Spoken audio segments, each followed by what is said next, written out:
लगभग 2.2 करोड़ की आबादी वाला मेक्सिको सिटी दुनिया के सबसे बड़े शहरों में से एक है।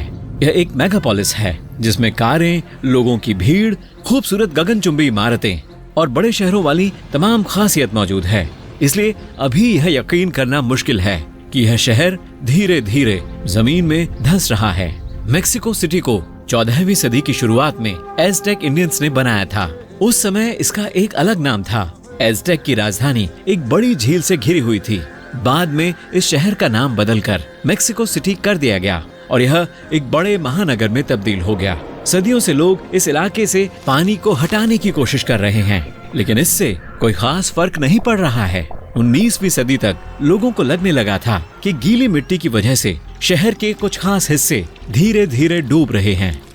उस समय यह इतना धीरे हो रहा था कि किसी ने इस बात पर ध्यान ही नहीं दिया, लेकिन हाल ही की स्टडी बताती है कि अब यह तेजी के साथ हो रहा है।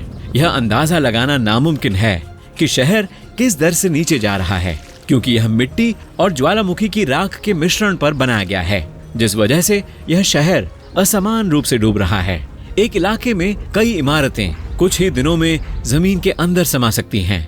दूसरे जिले में मकान सदियों तक खड़े रह सकते हैं। कुछ सड़कों पर मिट्टी गिरने से भूकंप और लैंडस्लाइड शुरू हो सकते हैं। बड़े मॉडर्न घरों को ज्यादा खतरा है। वे भारी हैं और गीली मिट्टी पर खड़े हैं जो कभी सख्त नहीं होती। नतीजतन मिट्टी ऐसी इमारतों के वजन से नीचे की तरफ दबती रहती है, जो पूरे शहर के सेक्शंस को खींचती है। कुछ रिसर्चर्स को यकीन है कि यह शहर अगले 150 सालों में 20 मीटर तक धंस सकता है। इसका मतलब है कि सभी 6 मंजिला इमारतें जमीन में समा जाएंगी। गगनचुंबी इमारतें भी आखिरकार डूब जाएंगी और 1 मंजिला मकान थोड़ा पहले गायब हो जाएंगे। मेक्सिको सिटी में कुछ घनी आबादी वाले इलाके हर साल 20 इंच तक डूब रहे हैं, यानी हर 3 से 4 साल में सभी इमारतें एक औसत इंसान की लंबाई जितनी जमीन में धंस रही हैं। शहर के बाकी कुछ इलाके तो गीली मिट्टी पर भी बने हैं। 150 साल में वहां 10 मंजिला इमारतें जमीन में समा जाएंगी। मेक्सिको सिटी में लोगों ने पानी को पंप और प्रोसेस करने के लिए एक अनोखा सिस्टम बनाया है। बदकिस्मती से इसकी कोई गारंटी नहीं है कि इससे शहर को डूबने से रोकने में मदद मिलेगी। इस मिट्टी में हजारों सालों से पानी मौजूद है।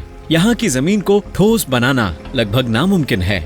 शहर को बचाने के सबसे भरोसेमंद तरीकों में से एक इसकी नींव को मजबूत करना है। इस काम के लिए काफी कंक्रीट की जरूरत पड़ेगी, लेकिन मिट्टी को कृत्रिम रूप से सख्त करने से भी मदद नहीं मिलने वाली है और वह सारा कंक्रीट भी जमीन में नीचे बैठ सकता है। यह अगला शहर भी पानी से घिरा हुआ है, लेकिन ऐसा इसलिए नहीं है क्योंकि यह डूब रहा हो। स्मॉल गिएथून नीदरलैंड्स में मौजूद है। इस जगह पर काफी नहरें हैं। हम कह सकते हैं कि यह डच वेनिस है। यहाँ काफी सारे रिवर चैनल्स हैं, लेकिन सड़कें लगभग ना के बराबर हैं।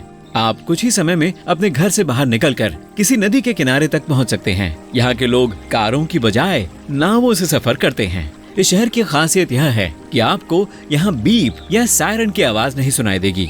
यहाँ के लोगों का दावा है कि परिंदों के गीतों के अलावा आपको यहाँ किसी और तरह की आवाज सुनाई नहीं देगी। और आम सड़कों के उलट नहरों में किसी तरह का ट्रैफिक जाम भी नहीं होता है। लेकिन अगर इस शहर में इसके शानदार वाटर रूट्स नहीं होते, तब भी यह इतना ही प्यारा होता। खूबसूरत आरामदायक घर, छोटे पुल, ढेर सारे पौधे, रंग बिरंगे फूल और पेड़। अब वेनिशियन लगून में बुरानो द्वीप पर चलते हैं। यह वेनिस की तरह ही नहरों से भरा हुआ है, लेकिन यहाँ एक चीज है जो अलग है। पहले इस शहर में घना कोहरा छाया रहता था। इसने विजिबिलिटी को इतना कम कर दिया था कि यहाँ के लोग अक्सर गफलत में अपना घर समझकर दूसरों के घरों में घुस जाते थे। यहाँ इमारतें आर्किटेक्चर में एक जैसी थीं, इसलिए यहाँ के लोगों ने अपने घरों को चमकीले रंगों में रंगने का फैसला किया ताकि वे घने कोहरे में भी अपने घर को पहचान सकें। इस किस्से के चलते बुरानो की सभी इमारतों को अलग अलग रंगों से रंगा गया है। आपको यहाँ चमकीले गुलाबी, पीले, हरे, फिरोजी और कई रंग नजर आ सकते हैं। शहर की खूबसूरती को बनाए रखने के लिए यहाँ के लोग हर 2 साल में रंग करते हैं। अगर आप यहाँ घर खरीदते हैं तो आपको इसे पेंट करने के लिए एक खास परमिट लेना होगा, और रंगों को कई सदियों पहले बनाए गए एक खास सिस्टम के हिसाब से चुना जाएगा। हमारा अगला शहर दुनिया के सबसे अनोखे शहरों में से एक है। आप ठंडे अलास्का में हैं और व्हिटियर की तरफ जा रहे हैं। इस जगह पहुंचने का अकेला रास्ता एक लंबी सुरंग से होकर गुजरता है। जैसे ही आप इससे गुजरेंगे आपको लगेगा कि आप एक अनोखी जगह पर हैं। यहाँ बहुत ठंड है, तेज हवाएं चल रही हैं और भारी बर्फबारी भी हो रही है।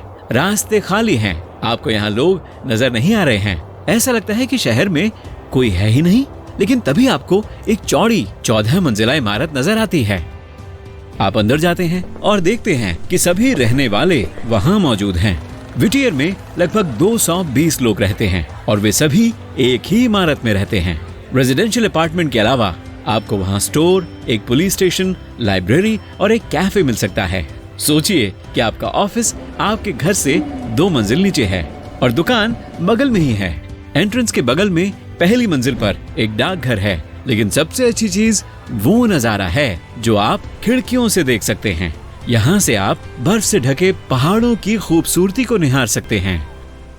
अगर आपको नहीं मालूम कि आप क्या खोज रहे हैं तो हमारे अगले शहर की तरफ शायद ही आपका ध्यान जाएगा। यहाँ घर, कैफे, डाकघर और बाकी इमारतें सभी अंडरग्राउंड हैं। आपको यहाँ सिर्फ जमीन से धुआं निकालते हुए पाइप्स नजर आएंगे। ऑस्ट्रेलिया के कूबा पेडी में आपका स्वागत है। पाइप के अलावा हर जगह वार्निंग साइंस लगे हैं। इन वार्निंग साइन पर उन ध्यान में न आने वाले छेदों से सावधान रहने के लिए कहा गया है जिनमें आप गलती से गिर सकते हैं। अंदर जाने पर आपको चारों तरफ आम दीवारें और वॉलपेपर के बजाय मिट्टी नजर आएगी। लेकिन यह इस जगह की इकलौती अनूठी खासियत नहीं है। दुनिया भर में खरीदे जाने वाले ज्यादातर ओपल का इस शहर में खनन किया जाता है। सन 1915 में वहाँ की मिट्टी में पहली बार ओपल पाए गए थे। तब से लोग इन कीमती पत्थरों को खोजने के लिए यहाँ आ रहे हैं। यहाँ कोई खनन की कंपनियां नहीं हैं, क्योंकि आप एक्सप्लोरेटरी ड्रिलिंग से ओपल की मौजूदगी को तय नहीं कर सकते हैं। एक ओपल खोजने के लिए आपको बस खुदाई करनी होगी और चारों तरफ देखना होगा। लोग यहाँ आते हैं, कुछ जमीन किराए पर लेते हैं और जमीन के अंदर ही घर बनाते हैं।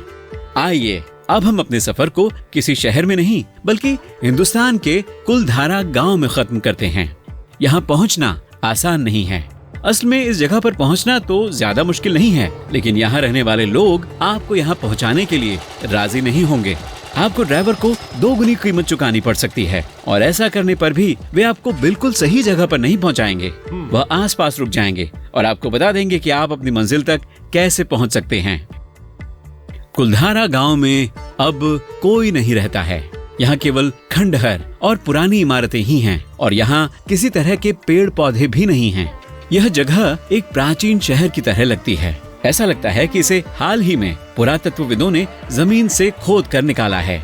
यहाँ शुरुआती इमारतों को 13वीं सदी के आसपास बनाया गया था। शहर में कई छोटे गांव शामिल थे जो समुदायों में बटे थे। यहाँ के लोग खेती करते थे। इसके अलावा इस क्षेत्र में कीमती जिप्सम चट्टानें और मिनरल्स थे। यह जगह कई सदियों तक फूलती फलती रही, लेकिन सन 1850 में सब कुछ बदल गया। एक रात यहाँ रहने वाले लोग अचानक अपना सामान बांधकर अपने घरों से पलायन कर गए। रातों रात कुलधारा वीरान हो गया। सबसे दिलचस्प बात यह है कि ऐसा क्यों हुआ, यह किसी को नहीं पता। एक थियरी के मुताबिक गांव में पानी की कमी हो गई थी, लेकिन यह कोई ऐसी बात तो नहीं थी कि जिसके कारण यहाँ के लोगों को आधी रात में अपने घरों से भागने के लिए मजबूर होना पड़े। सबसे मशहूर वर्जन कहता है कि यहाँ का राजा एक छोटी सी जगह से भारी कर वसूल करता था। फिर उसे इस गांव के प्रधान की बेटी से प्यार हो गया। राजा ने धमकी दी कि अगर लड़की ने उससे शादी करने से इनकार कर दिया तो वह टैक्स को और भी ज्यादा बढ़ा देगा। उसने फैसला लेने के लिए उन्हें 1 दिन का समय दिया। वहाँ के लोगों ने लड़की और उसके पिता का साथ देने का फैसला किया, इसलिए उन्होंने रातों रात अपने घर छोड़ दिए। बहुत से लोग सोचते हैं कि इस गांव में कोई राज छिपा हुआ है।